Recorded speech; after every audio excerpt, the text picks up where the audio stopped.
ಮೀನು ಹಿಡಿಯಲು ಹೋಗಿ ಬೆಕ್ಟೂರುವ ನೀರು ಪಾಲಾಗಿದ್ದಾನೆ ಗೋವಿಂದರಾಜು. 38 ವರ್ಷದ ಗೋವಿಂದರಾಜು ಕೆರೆಯಲ್ಲಿ ಮುಳುಗಿ ಸಾವನ್ನಪ್ಪಿದ ದುರ್ದೈವಿ.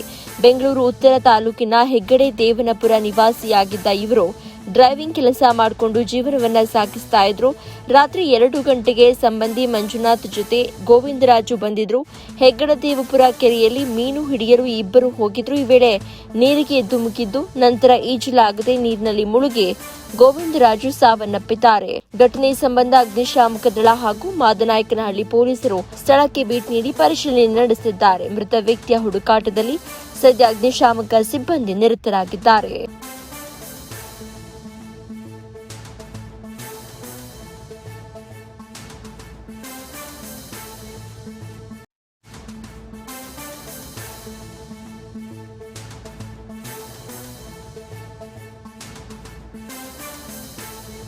ನೀವು ಸಣ್ಣ ಆಗಬೇಕಲ್ವಾ? ಅದು ಒಂದು ಉತ್ತಮ ಆಹಾರದಿಂದ ಸಣ್ಣ ಆಗಬೇಕಲ್ವಾ? ಪ್ರತಿದಿನ ನಮ್ಮ ಜೀನಿ ಸ್ಲಿಮ್ನ ಯೂಸ್ ಮಾಡಿ ಯಾವುದೇ ಸೈಡ್ ಎಫೆಕ್ಟ್ ಇಲ್ದಂಗೆ ನೀವು ಸಣ್ಣ ಆಗ್ತೀರಾ.